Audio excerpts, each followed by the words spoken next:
the two babies. There's gonna be so much bunny poop. Look at them.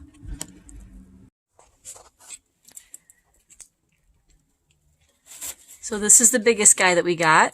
He's a few months old. Kids want to call him Big Blue because he is a big blue buck. Got his cage all set up. This is temporary for him because this is actually going to be one of the doe's cages. But until we get the pens built, this is where he's going to be staying. Let's see if we can get him to... Hey there, handsome. Hi. What you doing? Come here. It's like, I don't know about that.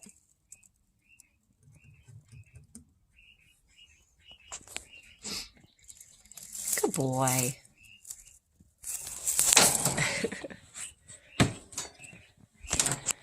And then over here, we have two does. They are not sisters. They were just born around the same time. Both of them are blue. They're already enjoying their hay. We tossed a couple of sticks in here. If you don't know, rabbits have teeth that, I mean, everybody knows that rabbits have very big buck teeth, right? But they continue to grow over the course of their lifetime. So if you don't give them something to chew on, they will actually have medical conditions come up where they won't be able to eat, or it'll be a problem. So we have to give them stuff to chew on. So for now, we just toss some sticks in there. We'll get them more engaging things later on.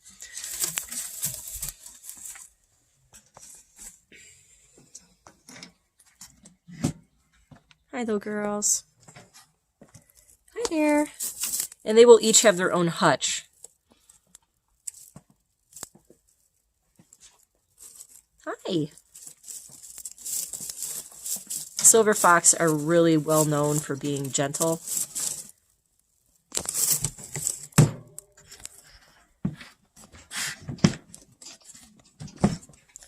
And then over here we have a pair.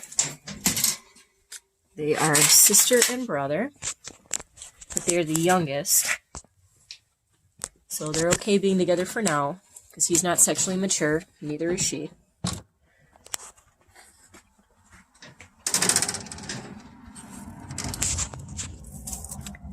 And if you notice a difference in coloration, silver fox come in a variety of colors. The two standard colors that they're most known for are black and blue, which are the varieties that I got. But they also come in, what is it, chocolate and it's lavender or something. I'm not a fan of the other two colors. They're newer colors. There's nothing wrong with them. I just prefer the standard colors. All these guys have their baby coats right now, so you can't really see any silvering in their fur, but it'll come in. They're pretty fluffy at the moment. They're so adorable. The boys are pretty excited. Yeah. Yeah, it's awesome. So we got to build our pens. They're going to be in the garage, in this space here, which you're going to ultimately see is where we bought hog panels, and those hog panels are going to be cut into 3 sections, and each one of these hutches is going to have a pen attached to it, and the door will be open with a little ramp. We'll end up reusing the boards for that so that they can go into their own little exercise area. That way they're not stuck in just a little box. I've never liked that. Now, originally when I kept meat rabbits, that's what I did. I just kept them in the 30 by 36 cages, and when I had the chance, I would take them out into the yard. So hold on a second, let me turn this around so we can talk. I don't know if that light's going to adjust or not. Okay, so how I used to keep them was in the shed at our old house. We had a stack of 30 by 36 cages, and in those cages, that's all it was. It was just wire, and the doe's got a nest box, and it's a fairly miserable existence, to be honest. But that's very standard for keeping meat rabbits. It's very commonplace. In fact, what I'm doing is probably more abnormal. So with the hutches, I wanted something that was going to look a little nicer, be more presentable, be more comfortable for them. I mean, the wood is certainly more comfortable for them than it is being on wire. The only problem with the wood is they're going to end up chewing it if I don't protect it somehow with hardware cloth. And then also, in addition to that, in the summer months, we're going to put them on pasture in the yard. So originally, if you watched my first video about the pasture pens, that was going to be like a colony style pen. A couple of reasons I've had to scrap that idea. The main reason was financially, we're not set up to do that this year. There was too much infrastructure cost, so we just had to do something a little different. I'm still going to plant clover, alfalfa, and chicory in the pasture pens, okay? And these guys are going to be put in tractors.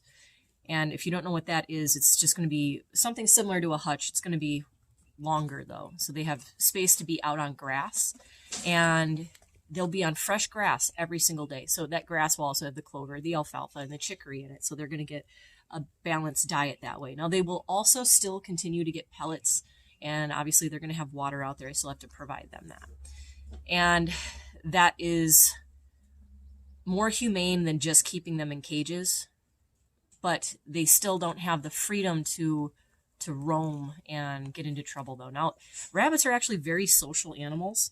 When they live in a colony setting, the female, there will be like an alpha female that runs the entire colony. I've never had to go through that drama myself. I've heard some good things. I've heard some bad things. There was one gal online that was sharing a story where she had like a gentle doe that was actually the alpha female, and the whole colony was super chill. And then she lost that doe, and what ended up happening was a much more aggressive doe took charge, and then the colony was not so chill anymore. So it kind of comes down to the personalities of the rabbits too, from the sounds of things. But if you're keeping your animals in a colony setting, there's a higher probability of illness being spread because they're on the same ground that they crap and pee on every single day. And it's just not as controllable an environment as you would have in say, cages. But it's considered to be the most humane way would be to raise them in like a colony style. So that's, they get that whole social element. They'll cuddle up with each other. The does regulate how often they want to be bred. And there's even been instances where the does will share responsibilities nursing each other's babies. So it's really cool. I wanted to experience that, but I think we need to have a little more control put in place, and we can't just go full colony. I would like to, and maybe one year we will, but for now we're going to run with the tractors and try to get as much of their own food being grown here versus me having to buy feed. I think if you're watching this, you probably understand that there's an issue with supply right now with everything going on in the world. And I think it would be more responsible as a rabbit keeper to make sure that I am doing my part to grow as much of their food as possible. So I think the pasture pens will be better served doing that and getting the clover and the alfalfa and the chicory going. So I'm actually, it's still going to be cool. I'm excited. The boys are excited now. Yes. They ran out of the house as soon as I pulled in the driveway because they knew that I had bunnies in the car. So this is really awesome. This has been a long time coming. It feels really good. And, well, I'll give you another update when we get the pens built. Thanks, everybody. Say bye, guys. See you Bye. next time.